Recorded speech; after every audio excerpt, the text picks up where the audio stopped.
Hi everybody! Welcome to my channel. If you're new, make sure to hit that red button and bell notification so you don't miss anything. In this video I talk with Dr. Mike Israetel about Metformin, SARMs, peptides and endocrine disrupting chemicals. So let's go and watch this.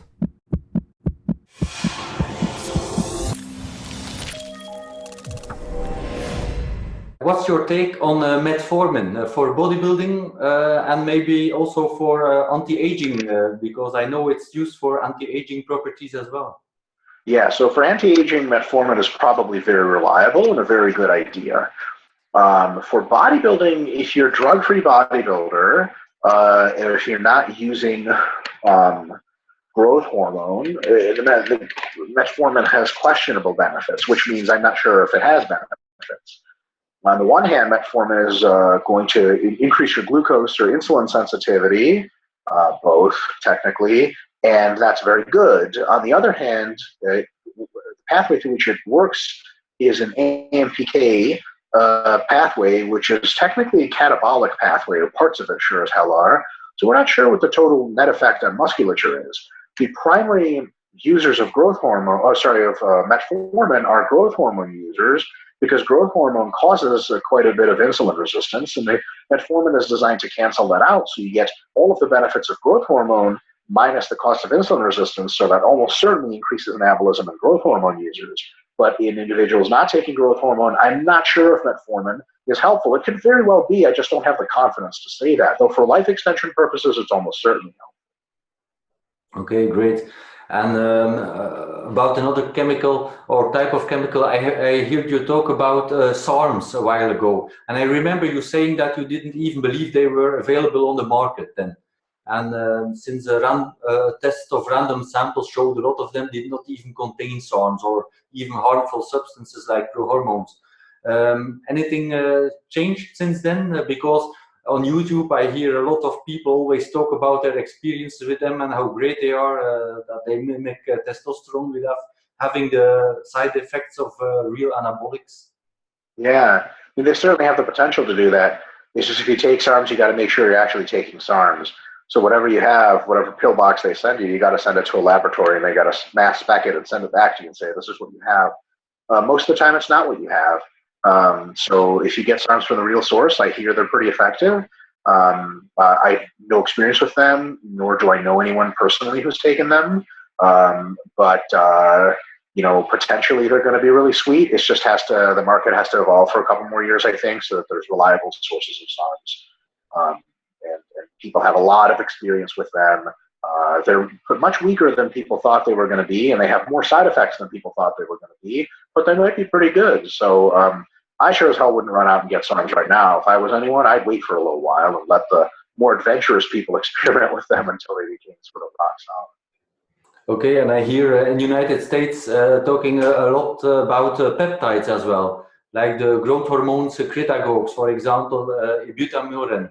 Do you have any thoughts on that or I experience? know very little about peptides, but I know that some of them are very effective for various purposes. For example, the peptide TB500 is very effective in injury healing. There's that. Peptides are, again, a very new market, but I think there's some really good stuff going on. I can't be any more specific than that. I'm just not my expert area, unfortunately. Okay.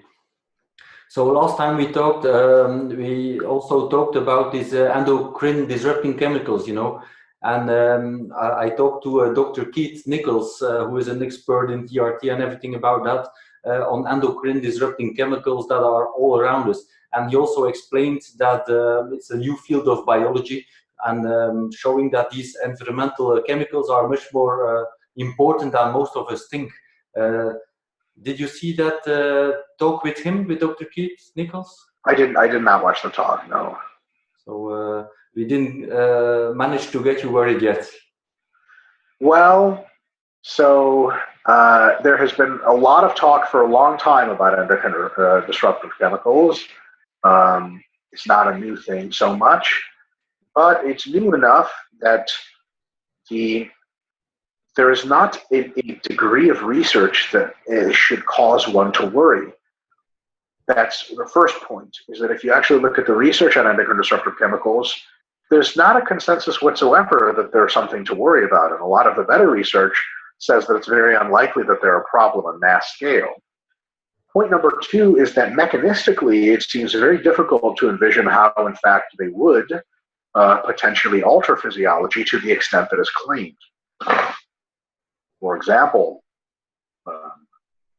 most, unless they're specially modified, most hormones get digested in the digestive tract completely and never actually affect anything in your bloodstream. And most of these chemicals are included in that. So in order for them to just randomly pass through digestion unaltered, you need to take in unbelievable quantities of them that just don't occur in nature. And, you know, if we had such chemicals and they were sort of readily available enough to alter endocrine physiology, some of them would have negative effects, some of them have very positive effects. You can see a lot of really jacked people going around.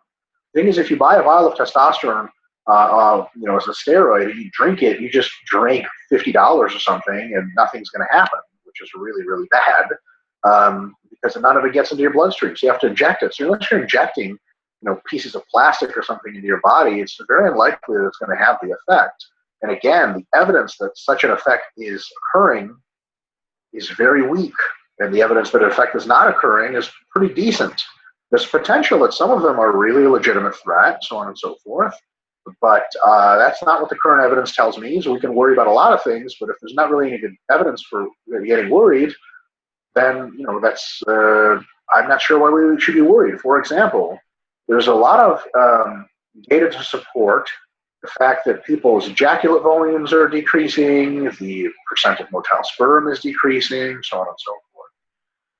That can happen for so many reasons that do not include or potentially include endocrine disrupting chemicals that it's just crazy to speculate that, no, this is the direct cause.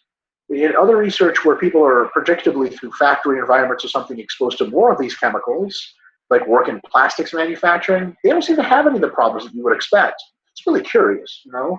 Like if you work in, you know, some factory that produces something that's bad for your health or actually bad for your health, usually factory workers get more problems, you know? But this seems not to be the case with a lot of these things.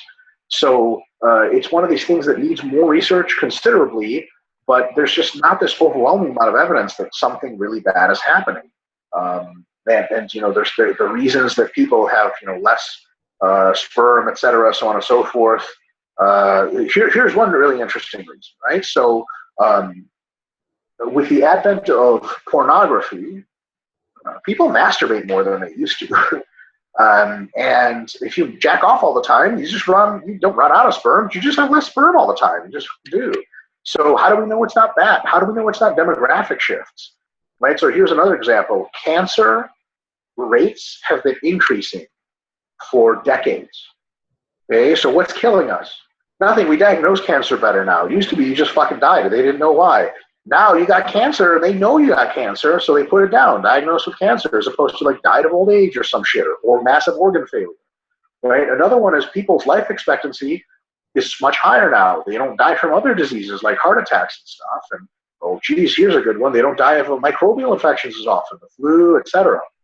If they're still alive from the flu, you know, there's an old adage in medical science: if nothing else kills you, cancer will. Because you eventually get cancer, telomeres will clip off, and there you go. So cancer rates are super high. Imagine if we were looking for these carcinogens the entire time that are killing us, and we actually realized that, you know, you just went to London on vacation. London 100 years ago was smokestacks everywhere, and the air quality was total shit. Now people are diagnosed with cancer more often in London than they used to be. Does that mean cancer is less, or London is less carcinogenic? It's not even close. It's the opposite. London has incredibly clean air now. It's just people live long enough to get cancer, and the diagnostics are better. So we have to have a real good, very meticulous, direct evidence that these substances are altering hormonal profiles and activities. We do not have enough of that evidence yet, not even close, to start to get really worried. Okay, thanks.